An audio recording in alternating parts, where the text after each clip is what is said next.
bien, salut Xavier. Eh ben salut Guilain, donc là tu vois, ici j'avais des élianthis l'an dernier, donc en fait j'essaye d'en enlever un maximum. Je sais que je vais me faire avoir, même si j'essaye d'en enlever un maximum.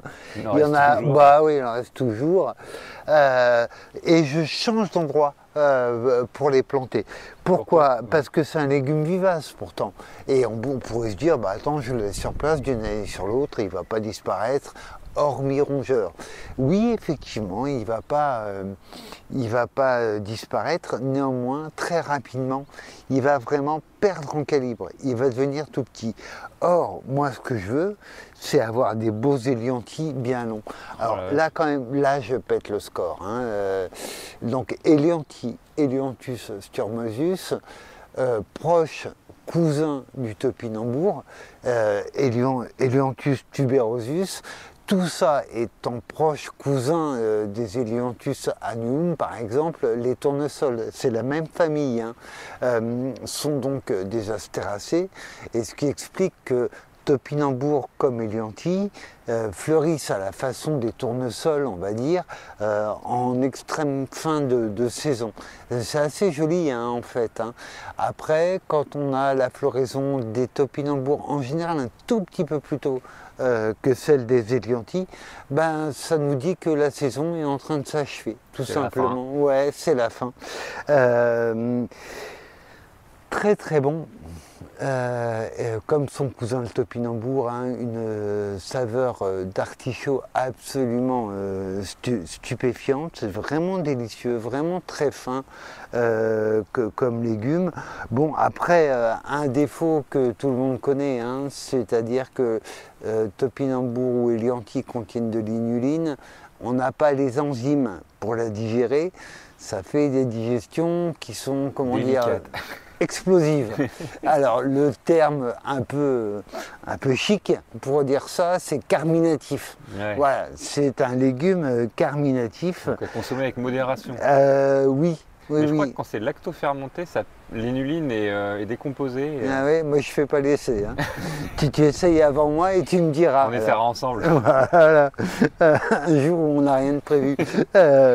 Et donc, vraiment intéressant pour sa saveur, intéressant pour sa robustesse, pour le peu d'exigence. Qu'est-ce qu'on fait comme geste en cours de culture, par exemple sur les liantis? Eh ben, quand il est bien sorti, on va le buter légèrement, non pas pour, comme les pommes de terre, empêcher un verdissement et un développement de solanine, mais pour juste renforcer son ancrage. Donc assez facile à cultiver. L'élianthie, c'est comme le topinambour. Le plus dur, c'est pas de le cultiver, c'est de s'en débarrasser en fait. Donc de temps en temps, ça fait plaisir. C'est pour ça que l'élianthie, c'est un légume vivace, perpétuel et voyageur. Donc ça lui fait quand même de nombreuses qualités. Vraiment, à mon avis, on n'a pas besoin d'en faire 50 pieds, mais d'en avoir un ou deux, c'est quand même plutôt sympa. Ouais, en complément dans une poêlée de légumes, pas faire que ça, mais...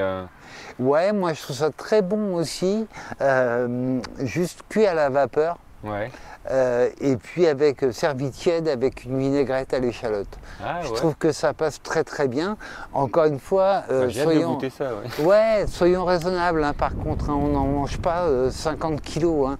Alors il y a un peu un côté injuste. Hein, il y a des gens qui l'inuline arrive à l'assimiler mieux que d'autres. Moi, je fais partie de ceux qui l'assimilent plutôt mal. Donc je fais vachement attention à ça. Okay, super. Vive l'inuline. Alors, où est-ce que vous pouvez trouver donc puisque la multiplication elle est végétative, hein, elle n'est pas générative par graines, mais végétative par éclat. Des parties tubérisées ou par parties tubérisées entières, hein, on ne se casse pas la tête. Et vous pourrez en trouver chez La Bonne Graine, par exemple, qu'il distribue. Et puis sachez que ça fait partie quand même de ces espèces potagères que vous n'achèterez qu'une fois. Hormis, attention, si vous avez des rongeurs, si vous avez des campagnols, où ils peuvent se montrer super gourmands avec ça. Encore une fois, eux, ils savent très très bien que c'est bon. Donc, on le déplace, notre petit Elianti. Faites gaffe, hein, ça monte à 2,50 m, 3 mètres de haut hein, quand même.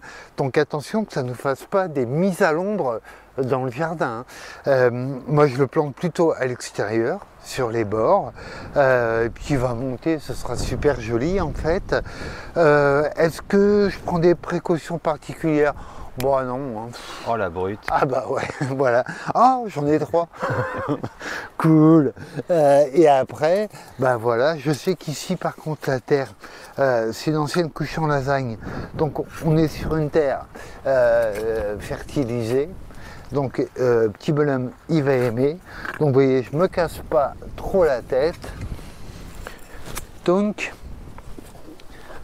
j'aime bien quand je vois la terre de cette couleur-là. Ouais. Ah ouais, ça fait plaisir. Attention, ça rentre tout seul. Allez, vous voyez, à une dizaine de centimètres de profondeur. Il y a un peu d'ortie, tiens. 2. Tu les colles? Ouais. Il n'y a pas un espacement à respecter? Bah, si je mettais plusieurs départs, Ah je oui. mettrais à 80 en toussant. Si je devais en replanter un autre, Oui. je mettrais à 80, mais non. Mais là, oui, tu veux une touffe. Une touffe, ouais. Paf, paf, Oui. paf. Voilà, donc vous voyez, c'est... Alors, est-ce qu'il faut arroser pour pas culpabiliser, oui, je vais arroser. Ouais, t'arroses jamais. en Ben, il est plein d'eau. C'est humide, lui-même, ouais, voilà. ouais. C'est pas comme une graine qui est une réserve sèche, déshydratée, où il y a 14-15% d'humidité dedans. Là, on est à beaucoup plus. Néanmoins, je sais que tu vas me regarder. Je te juge. Ah oui, voilà, un regard jugeant. Donc, je vais arroser. Je vais aussi pailler, hein, ça c'est important. On ne laisse pas de sol à nu. Et lui, je sais que je peux le pailler maintenant parce que il n'a pas besoin d'une terre particulièrement réchauffée. Et voilà. Et donc on le verra cet été qui va monter. Et bah cet été alors. Eh ben avec plaisir. Salut, à bientôt.